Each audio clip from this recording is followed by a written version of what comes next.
দাবা খেলার ৬৪ ঘরের ছকে রাজা আর বোনের অন্ত একই বাক্সে হয়, কিন্তু বাস্তব পৃথিবীতে আমিরি আর গরিবীর রেখা এতটাই গভীর যে সেগুলোকে অতিক্রম করা কোনো যুদ্ধের চেয়ে কম কিছু নয়।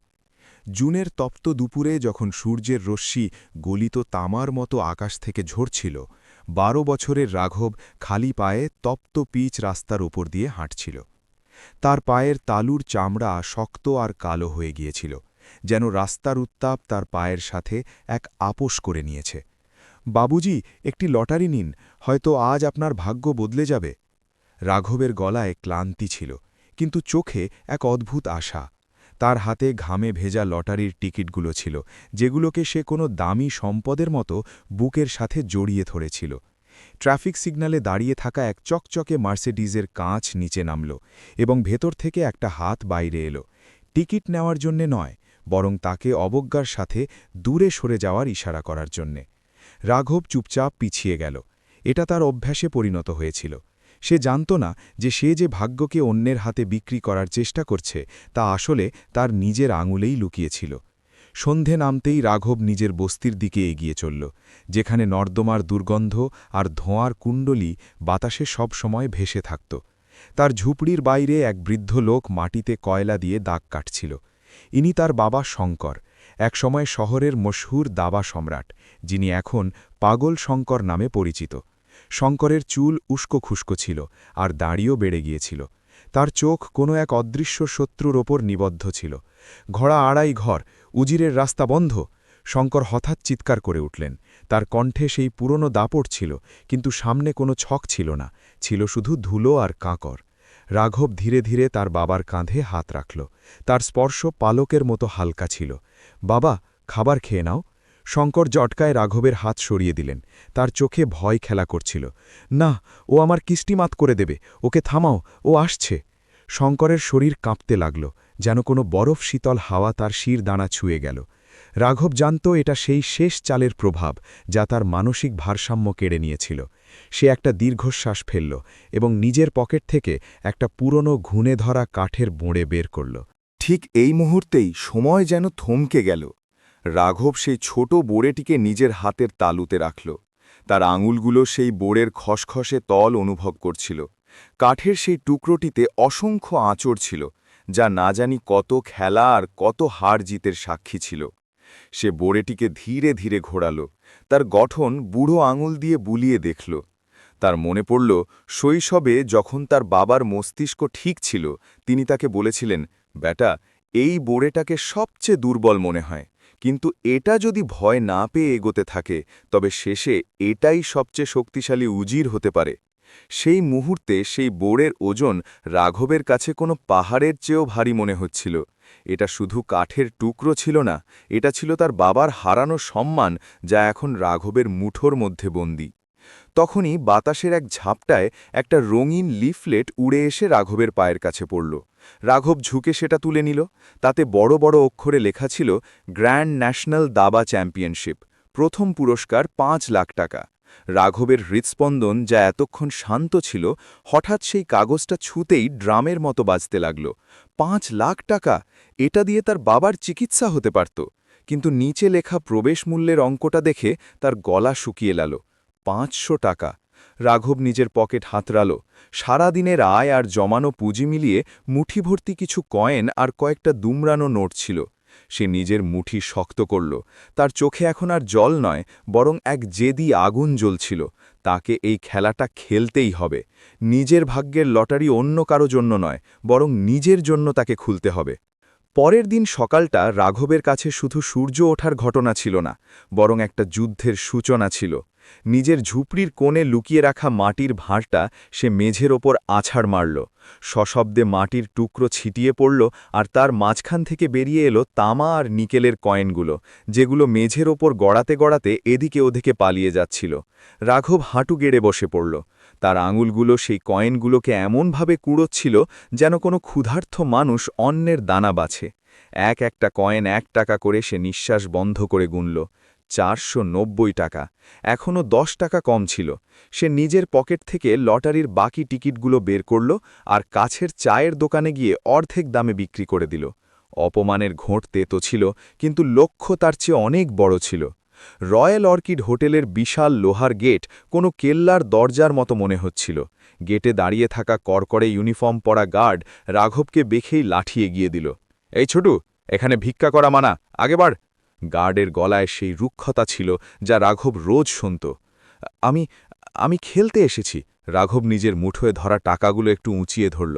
গার্ড হাসল, এক বিশ্রী হাসি, কিন্তু রাঘবের চোখে এমন এক তীক্ষ্ণ তেজ ছিল যা গার্ডকে এক মুহূর্তের জন্য চুপ করিয়ে দিল। কোনো মতে সে ভেতরে যাওয়ার অনুমতি পেল। হোটেলের ভেতরের পরিবেশ বাইরের পৃথিবী থেকে একেবারে আলাদা ছিল। শীতাতপ নিয়ন্ত্রিত হাওয়া রাঘবের ঘামে ভেজা শরীরে এক ঠান্ডা পরশ দিল, যাতে তার গায়ের লোম খাড়া হয়ে গেল। মার্বেলের মেঝে এতটাই চকচকে ছিল যে রাঘব নিজের ময়লা পায়ের প্রতিফলন সেখানে দেখতে পাচ্ছিল। সে সংকোচে নিজের পা গুটিয়ে রেজিস্ট্রেশন ডেস্কের দিকে এগিয়ে গেল। সেখানে স্যুট বুট পরা লোক লাইনে দাঁড়িয়েছিল, যাদের হাতে দামি স্মার্টফোন আর কবজিতে চকচকে ঘড়ি ছিল। রাঘব নিজের পালার অপেক্ষা করতে লাগল। সে যখন কাউন্টারে পৌঁছল, রিসেপশনিস্ট নিজের নাক কোঁচকাল, যেন কোনো পচা জিনিসের গন্ধ এসেছে। নাম? সে রাঘবের দিকে না তাকিয়েই জিজ্ঞেস করল। রাঘব শঙ্কর। সে নিচু কিন্তু স্পষ্ট গলায় বলল। এবার ছিল ফিস জমা দেওয়ার পালা। এই মুহূর্তটা রাঘবের জন্য কয়েক শতাব্দী লম্বা মনে হল। সে নিজের মুঠি খুলল, তার হাতের তালু ঘামে ভিজেছিল, আর তাতে লেপ্টে থাকা কয়েনগুলো কোনো পুরনো গুপ্তধনের মতো লাগছিল। সে ধীরে ধীরে এক এক করে কয়েনগুলো কাঁচের কাউন্টারে রাখা শুরু করল। ঝন ঝন কয়েনের শব্দ সেই শান্ত হলে কোনো হাতুড়ির চোটের মতো প্রতিধ্বনিত হচ্ছিল। 1 টাকার কয়েন, তারপর 2 টাকার কয়েন, তারপর 5 টাকার কয়েন। কিছু কয়েনে তেলের দাগ ছিল, কিছুতে মরচে ধরেছিল। রিসেপশনিস্ট ঘৃণায় নিজের হাত পিছিয়ে নিল, যেন সেই কয়েনগুলোতে কোনো রোগ আছে। রাঘবের নিঃশ্বাস ভারী হয়ে আসছিল, তার বুক ধকধক করছিল। সে অনুভব করতে পারছিল যে লাইনে দাঁড়িয়ে থাকা লোকগুলোর দৃষ্টি তার পিঠে বিঁধছে। লজ্জার উত্তাপ তার কান পর্যন্ত পৌঁছে গিয়েছিল, কিন্তু তার হাত থামল না। সে শেষ কয়েনটা রাখল, আর কাউন্টারে একটা ছোট স্তূপ তৈরি হল। এইসব কি তামাশা হচ্ছে? পেছন থেকে এক ভারী আর দাপুটে আওয়াজ এলো। রাঘব ফিরল। সামনে শহরের মশহুর শিল্পপতি আর দাবার পৃষ্ঠপোষক মিস্টার খান্না দাঁড়িয়েছিলেন। তার পাশে ছিল 14 বছরের এক ছেলে সমীর, যাকে গণিতের জাদুকর মনে করা হতো। খান্না তার সোনার ফ্রেমের চশমাটা ঠিক করলেন, আর কাউন্টারে পড়ে থাকা সেই ময়লা কয়েনগুলো দেখলেন। তারপর তার নজর রাঘবের ছেঁড়া জামাকাপড় আর খালি পায়ের উপর গেল। রেজিস্ট্রেশন বাবু, খান্না রিসেপশনিস্টকে বললেন, কিন্তু তার চোখ রাঘবের ওপর নিবদ্ধ ছিল। এখন কি আমরা ভিখারিদেরও রাজকীয় খেলার অংশ বানাব? এই কয়েনগুলো থেকে তো স্যানিটাইজারের গন্ধও যাবে না। দাবা মগজের খেলা, আর যাদের পেট খালি থাকে তাদের মগজ চলে না। সমীর এক অবজ্ঞাসূচক হাসির সাথে রাঘবকে ওপর থেকে নিচ পর্যন্ত দেখল। হলে চাপা হাসির রোল উঠল। রাঘবের গাল লাল হয়ে উঠল। সে নিজের মুঠি এত জোরে টিপে ধরল যে নখ হাতের তালুতে বসে গেল। সে চিৎকার করতে চেয়েছিল, কিন্তু তার বাবার বলা কথা মনে পড়ল, দাবায় জবাব মুখ দিয়ে নয়, চাল দিয়ে দিতে হয়।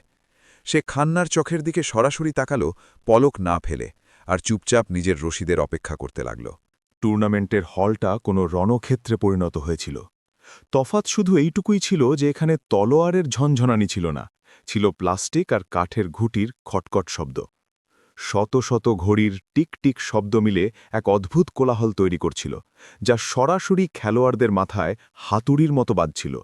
রাঘব নিজের চেয়ারে এমনভাবে বসেছিল যেন সে অন্য কোনো জগতের মানুষ।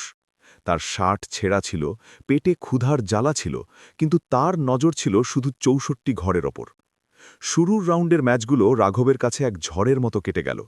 তার সামনে আসা ধনী ঘরের ছেলেরা, যারা বই পড়ে দাবা শিখেছিল, রাঘবের সহজাত চালের সামনে তারা টিকতে পারল না।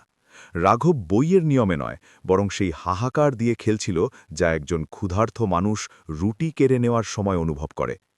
প্রতিটি জয়ের সাথে হলে কানাঘুষো বাড়তে লাগল। ওই ছেলেটা কে? ওই ভিখারির ছেলেটা কিভাবে জিতছে? মিস্টার খান্না ভিআইপি বক্সে বসে শ্যাম্পেনের গ্লাস কোড়াচ্ছিলেন, কিন্তু তার ভ্রু কুঁচকে ছিল। তার গোল্ডেন বয় সমীর ফাইনালে পৌঁছে গিয়েছিল, আর দুর্ভাগ্যবশত তার সামনে সেই ছেলেই ছিল যাকে খান্না কয়েক ঘন্টা আগে অপমান করেছিলেন। রাঘব সমীরের ফাইনাল ম্যাচ শুরু হল। একপাশে সমীর, যার কাছে ল্যাপটপ, কোচ আর বাদাম দুধের শক্তি ছিল। অন্যদিকে রাঘব, যার শক্তি ছিল শুধু তার পাগল বাবার প্রলাপ আর পেটের আগুন। সমীর এক নিষ্ঠুর শিকারীর মতো খেলা শুরু করল। সে মানুষের মতো নয়, কম্পিউটারের মতো খেলছিল। তার প্রতিটি চাল নিখুঁত, গাণিতিক আর আবেগহীন ছিল। রাঘব রক্ষার চেষ্টা করল, কিন্তু সমীরের আক্রমণ তীব্র ছিল। খেলার মাঝপথে এক ভয়ানক নিস্তব্ধতা নেমে এলো। সমীর নিজের উজিরকে সামনে বাড়িয়ে এক ঝটকায় রাঘবের ঘোড়াকে ছক থেকে বাইরে করে দিল। রাঘবের আঙুলগুলো কাঁপল। সে জলের গ্লাস তুলতে চেয়েছিল, কিন্তু তার গলা এতটাই শুকিয়ে গিয়েছিল যে ঢোক গেলা মুশকিল হচ্ছিল। চেক, সমীর নির্বিকার গলায় বলল। পরের 10 মিনিট কোনো দুঃস্বপ্নের চেয়ে কম কিছু ছিল না। রাঘবের রক্ষাভাগ তাসের ঘরের মতো ভেঙে পড়তে লাগল। প্রথমে তার একটা হাতি গেল, তারপর উঠ। ছকের ওপর রাঘবের ঘুটির সংখ্যা দ্রুত কমতে থাকল। সে তার প্রতিটি চালের আগে ভাবছিল, নিজের বাবার মুখটা মনে করছিল, কিন্তু সমীরের জাল তাকে চারদিক থেকে ঘিরে ফেলেছিল। সমীর এক নিষ্ঠুর হাসির সাথে নিজের পরের ঘুটি চালল আর রাঘবের দ্বিতীয় হাতিটিকেও মেরে দিল। দর্শকদের মধ্যে এক সম্মিলিত দীর্ঘশ্বাস উঠল। এখন রাঘবের কাছে বড় ঘুটির নামে কিছুই বাকি ছিল না। তার রাজা একা দাঁড়িয়েছিল মৃত্যুর মুখে। সমীর নিজের চেয়ারে হেলান দিয়ে 2 হাত ছড়িয়ে দিল, যেন জয়ের আনন্দ সময়ের আগেই উদযাপন করছে। সে রাঘবের দিকে তাকাল। তার চোখে দয়া নয়, বরং এক শীতল নিষ্ঠুরতা ছিল। সে রাঘবকে শুধু হারাতে চায়নি, তাকে পিষে ফেলতে চেয়েছিল, এটা প্রমাণ করার জন্য যে যোগ্যতা আর শ্রেণী কখনো বদলায় না। রাঘবের নিঃশ্বাস ভারী হয়ে আসছিল। ঘামের ফোঁটা তার কপাল বেয়ে গালে গড়িয়ে পড়ছিল। সে ছকটার দিকে তাকাল। এক ধ্বংসস্তূপ। তার কাছে এখন শুধু তার রাজা আর একটা একা ছোট্ট বোড়ে বেঁচে ছিল। সেই বোড়ে, যে এখনও নিজের জায়গা থেকে সামান্যই নড়েছে। সেই বোড়ে, যাকে কেউ গুরুত্ব দেয় না। রাঘবের মনে হল সে নিজেই যেন সেই ছকের ওপর দাঁড়িয়ে আছে, একা, নিরস্ত্র আর নিরুপায়। ঘড়ির কাঁটা কোনো টাইম বোমার মতো চলছিল, টিক টিক টিক। প্রতি সেকেন্ডের সাথে রাঘবের হাত থেকে সময় বালির মতো ফুরিয়ে যাচ্ছিল। হলে বসা দর্শকদের ফিসফাস এখন এক ভারী কোলাহলে পরিণত হয়েছিল। হার মেনে নে বাবা, পেছন থেকে কেউ একজন বলল। কেন নিজের অপমান করাচ্ছিস? সমীর নিজের উজিরকে আঙুলে ঘোরাচ্ছিল, তার মুখে বিজয়ের উন্মাদনা ছিল।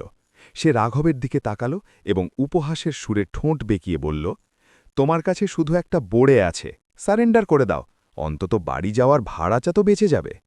রাঘব কোনো জবাব দিল না। তার পৃথিবী ছোট হয়ে সেই 64 ঘরের ছকের ওপর ওই একটা ছোট্ট কালো বোড়ের ওপর এসে থমকে গিয়েছিল। তার গলা শুকিয়ে কাঠ হয়ে গিয়েছিল। কিন্তু সেই নিস্তব্ধতায় তার বাবার সেই কথা মনে পড়ল, যা তিনি পাগল হওয়ার ঠিক আগে বলেছিলেন। সেই দৃশ্যটা তার চোখের সামনে ভেসে উঠল। বর্ষার রাত, ফুটো ছাদ আর শঙ্করের কাঁপানো হাত। বেটা রাঘব, মনে রাখিস, যতক্ষণ বোড়ে নিজের ঘরে থাকে সে শুধু একজন সিপাহী, কিন্তু যখন সে নদী পার করে নেয়, যখন সে শত্রুর এলাকায় ঢুকে পড়ে, তখন সে আর বোড়ে থাকে না, সে উজির হওয়ার শক্তি রাখে।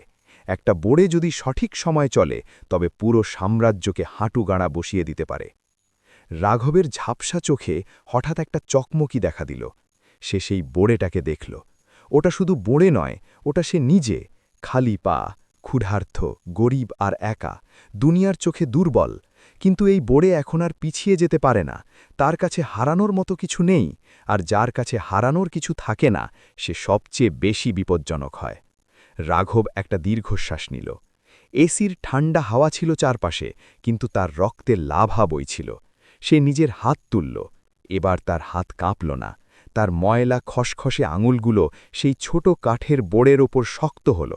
এটা স্রেফ একটা চাল ছিল না, এটা ছিল একটা ঘোষণা। সে খুব ধীরে, অত্যন্ত নিপুণতার সাথে সেই বোড়েটিকে তুলল। সময় যেন থমকে গেল। রাঘব অনুভব করতে পারছিল কিভাবে তার আঙুলের চাপ সেই বোড়ের ওপর পড়ছে। সে বোড়েটিকে এক ঘর সামনে বাড়াল না, বরং এমন একটা ঘরে রাখল যা সমীরের উজিরের ঠিক সামনে ছিল, মৃত্যুর মুখে। দাবার ছকে বোড়ে রাখার শব্দটা হালকা ছিল, কিন্তু তার প্রভাব ছিল জোরালো। সমীর চমকে গেল, তার হাসি গায়েব হয়ে গেল। এটা কি বোকামি? ও বিড়বিড় করে বলল, তুমি তোমার শেষ ঘুটিটা আমাকে উপহার দিচ্ছ? রাঘব মাথা তুলল এবং প্রথমবারের মতো সমীরের চোখের দিকে তাকাল। তার গলায় এক অদ্ভুত স্থিরতা ছিল। কখনো কখনো স্বীকার করার জন্য নিজেকে টোপ বানাতে হয়। চাল তোমার। এটা একটা মনস্তাত্ত্বিক জাল ছিল। রাঘব নিজের বোড়েকে শাহিদ হবার জন্য এগিয়ে দিয়েছিল। যদি সমীর লালচে পড়ে ওই বোড়েটিকে মারত তবে ছকের গঠন বদলে যেত। রাঘব গণিতের সেই জিনিয়াসকে গণিত দিয়ে নয়, বরং মানুষের স্বভাব, লালচ আর অহংকার দিয়ে হারানোর সিদ্ধান্ত নিয়েছিল। সমীরের মুখে এক বিজয়োল্লাস মেশানো নিষ্ঠুর হাসি ফুটে উঠল। সে রাঘবের চালে কোনো গভীরতা খুঁজে পেল না, শুধু একজন হারতে থাকা খেলোয়াড়ের হাহাকার দেখতে পেল। শেষ করি এটাকে। সমীর অহংকারে মত্ত হয়ে নিজের হাত বাড়িয়ে দিল। সে নিজের শক্তিশালী উজিরকে তুলল আর রাঘবের সেই একা নিরস্ত্র বোড়েটির ওপর ঝাঁপিয়ে পড়ল। খট! প্লাস্টিকের ঘুঁটি দুটোর সংঘর্ষের শব্দ কোনো হাড় ভাঙার শব্দের মতো তীক্ষ্ণ ছিল। সমীর রাঘবের বোড়েটিকে বোর্ড থেকে তুলে অবহেলার সাথে টেবিলের এক কোণে ছুঁড়ে ফেলে দিল, যেন ওটা কোনো আবর্জনা। খেলা শেষ রাঘব, সমীর চেয়ারে হেলান দিয়ে বলল। তোমার শেষ সম্বলটুকুও চলে গেল। কিন্তু রাঘব নড়ল না, তার চোখের পলকও পড়ল না। তার ধ্যান সমীরের মুখে ছিল না, বরং ছকের ওপর তৈরি হওয়া সেই নতুন মানচিত্রের দিকে ছিল, যা বোড়েটি সরে যেতেই ফুটে উঠেছিল। সমীরের উজির বোড়ের লোভে এখন সেই সুরক্ষা বলয় থেকে বেরিয়ে এসেছিল, যা সে নিজের রাজার চারদিকে তৈরি করেছিল। সমীরের রাজা এখন কোণঠাসা হয়ে পড়েছিল। নিজেরই ঘুঁটিদের ভিড়ে দম বন্ধ হয়ে আসছিল তার। নিঃশ্বাস নেওয়ার জন্য তার যে একটা ঘরের প্রয়োজন ছিল, তা এখন রাঘবের রাজার আয়ত্তে চলে এসেছিল। ঠিক এই মুহূর্তেই সময় যেন ধীর হয়ে গেল। রাঘব খুব ধীরে নিজের হাত তুলল। হলের প্রতিটি মানুষের নজর তার সেই ময়লা খসখসে হাতের ওপর নিবদ্ধ ছিল। সে নিজের রাজাকে, যে এতক্ষণ পালিয়ে বেড়াচ্ছিল, তাকে শক্ত করে ধরল। তার আঙুলে ঘাম ছিল, কিন্তু তার মুঠো ছিল লোহার মতো মজবুত। সে নিজের রাজাকে তুলল আর হাওয়ায় এক মুহূর্তের জন্য ধরে রাখল। সমীরের চোখে হঠাৎ এক আশঙ্কার ছায়া ফুটে উঠল, তার হাসি পাথরের মতো জমে গেল। রাঘব নিজের রাজাকে ঠিক এক ঘর আড়াআড়িভাবে সমীরের রাজার একদম সামনে রেখে দিল। টক! এই শব্দটা খুব মৃদু ছিল, কিন্তু এর প্রভাব ছিল কোনো বোমা বিস্ফোরণের মতো। সমীর ঝটকায় সামনের দিকে ঝুঁকে পড়ল। তার চোখ বোর্ডের উপর পাগলের মতো দৌড়াতে লাগল। সে নিজের রাজাকে বাঁচানোর রাস্তা খুঁজছিল। বামে নয়, সেখানে তার নিজের হাতি দাঁড়িয়েছিল। ডানে নয়, সেখানে রাঘবের রাজা রাস্তা আটকে দাঁড়িয়েছিল। উজির, সে তো দূরে বোর্ডের লোভে ফেসেছিল, আর ফিরে আসার পথ ছিল না। সমীরের মুখ ফ্যাকাশে হয়ে গেল, যেন তার শরীর থেকে সমস্ত রক্ত নিঙড়ে নেওয়া হয়েছে। তার কপালে ঘামের ফোঁটা ফুটে উঠল। তার যে হাত এতক্ষণ আত্মবিশ্বাসের সাথে ঘুঁটি চালছিল, তা এখন কাঁপতে কাঁপতে হাওয়ায় ঝুলে রইল। সে আতঙ্কিত চোখে রাঘবের দিকে তাকাল। রাঘব শান্ত গভীর গলায় বলল, যা সেই নিস্তব্ধতাকে চিরে বেরিয়ে এল। চেকমেট! এক মুহূর্তের জন্য পুরো হল নিস্তব্ধ হয়ে গেল। ঘড়ির টিকটিক শব্দও যেন থেমে গেল। ভিআইপি বক্সে বসা মিস্টার খান্না তার মখমলের চেয়ার থেকে এমনভাবে লাফিয়ে উঠলেন, যেন কেউ চাবুক মেরেছে। তার হাত থেকে দামি ক্রিস্টাল গ্লাস পিছলে নিচের কার্পেটে পড়ে গেল, কিন্তু তার সেদিকে খেয়াল ছিল না। তার মুখ হাঁ হয়ে খোলা ছিল। যাকে তিনি রাস্তার আবর্জনা ভাবছিলেন, সে তার গাণিতিক জিনিয়াসকে তারই অহংকারের জালে ফাঁসিয়ে হারিয়ে দিয়েছিল। তারপর হঠাৎ নিস্তব্ধতা ভাঙল। পেছনের সারি থেকে একজন একা ব্যক্তি দাঁড়িয়ে হাততালি দিতে লাগলেন। তারপর দ্বিতীয়জন, তারপর তৃতীয়জন, আর দেখতে দেখতে পুরো অডিটোরিয়াম করতালিতে ফেটে পড়ল। মানুষ নিজেদের আসন ছেড়ে দাঁড়িয়ে পড়েছিলেন। তারা শুধু সেই জয়ের জন্য হাততালি দিচ্ছিলেন না, তারা সেই জেদের জন্য কাঁদছিলেন। রাঘব, যে কিছুক্ষণ আগে একজন ভিখারি ছিল, সে এখন সেই হলের মুকুটহীন সম্রাট হয়ে উঠেছিল। হাততালির গর্জন কোনো সমুদ্রের ঢেউয়ের মতো মঞ্চে আছড়ে পড়ছিল। কিন্তু রাঘবের কানে ছিল শুধু এক নিস্তব্ধতা, এক পরম শান্তির নিস্তব্ধতা। সে নিজের চোখ বন্ধ করে নিল। বন্ধ চোখের পাতায় সে সেই চকচকে ট্রফি বা 5 লাখের চেক নয়, বরং নিজের বাবার হাসি মুখ দেখতে পাচ্ছিল। সমীর নিজের চেয়ারে এমনভাবে বসেছিল, যেন মাটি ফেটে যাক আর সে তাতে মিশে যাক। তার অহংকার, যা কিছুক্ষণ আগে হিমালয়ের মতো উঁচু ছিল, তা এখন সেই ছড়িয়ে ছিটিয়ে থাকা ঘুঁটিগুলোর মতো চুরমার হয়ে গিয়েছিল। তক্ষুনি মঞ্চে ভারী পায়ের আওয়াজ পাওয়া গেল। মিস্টার খান্না, যার মুখ থেকে রং চটে গিয়েছিল, তিনি এখন এক কৃত্রিম হাসি মেখে রাঘবের দিকে এগিয়ে আসছিলেন। তার জুতোর টপ টপ আওয়াজে ধীরে ধীরে শোরগোল কমে গেল। তিনি মাইকটা নিজের হাতে নিলেন। স্পিকার থেকে এক তীক্ষ্ণ শব্দ এলো আর পুরো হল শান্ত হয়ে গেল। অদ্ভুত! খান্না ভারী গলায় বললেন, যদিও তার চোখে এখনও সেই পুরনো অবজ্ঞা লুকিয়েছিল। আজ আমরা রাস্তার একটা পাথরকে হিরে হতে দেখলাম। তিনি নিজের পকেট থেকে একটা সোনার পেন আর চেক বই বের করলেন। খান্না রাঘবের কাছে এলেন। তার দামি পারফিউমের উগ্র গন্ধে রাঘবের দম বন্ধ হয়ে আসছিল। এটা সেই আমিরিয়ানার গন্ধ, যা গরিবের ঘামের গন্ধকে ধামাচাপা দেওয়ার চেষ্টা করে। খান্না একটা সাদা চেক ছিঁড়লেন, তাতে বড় অঙ্কের টাকা লিখলেন এবং সেটা রাঘবের দিকে বাড়িয়ে দিলেন। কাগজের সেই টুকরোটা হাওয়ায় ফরফর করছিল। রাঘব! খান্না মাইকে সবার সামনে ঘোষণা করলেন, আমি তোমাকে আমার রয়্যাল চেস একাডেমিতে যোগ দেওয়ার আমন্ত্রণ জানাচ্ছি। এই চেকটা একটা ছোট শুরু মাত্র। আজ থেকে তুমি আমার হয়ে খেলবে, আমার ব্র্যান্ডের নিচে।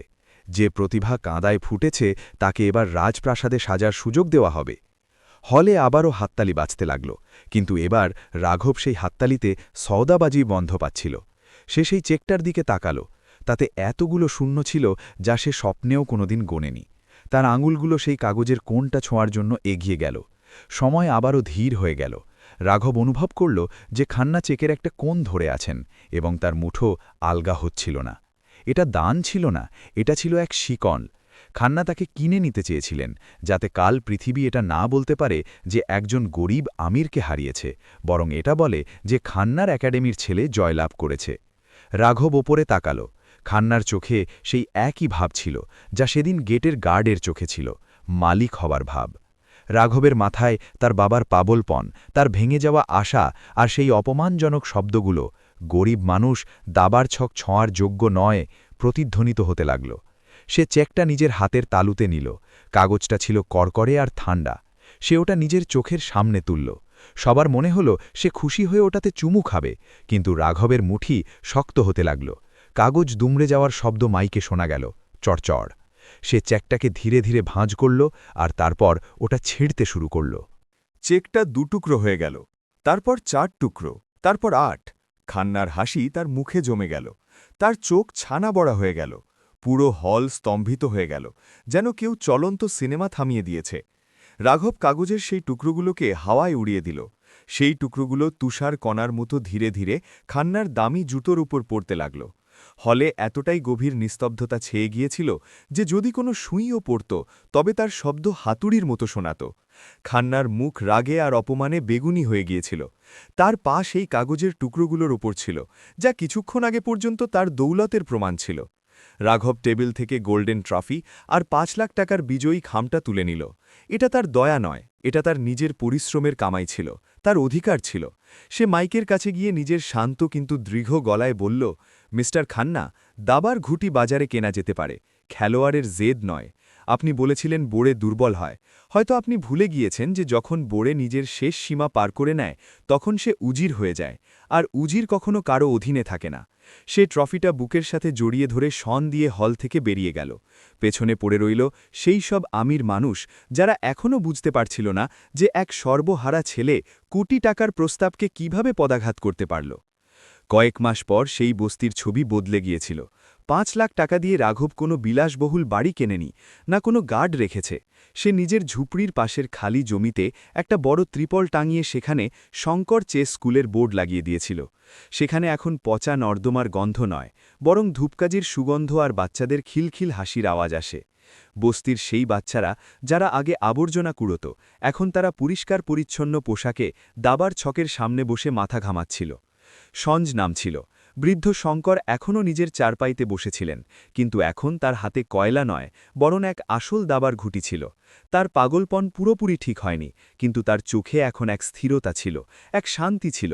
রাঘব একটা ছোট বাচ্চাকে চাল শেখাচ্ছিল। ভাইয়া, বাচ্চাটা মাসুম গলায় জিজ্ঞেস করল, আমার কাছে তো শুধু বোড়েই বাকি আছে, আমি কিভাবে জিতব? রাঘব হাসল। সে নিজের বাবার দিকে তাকাল, যার চোখে গর্বের জল চিকচিক করছিল।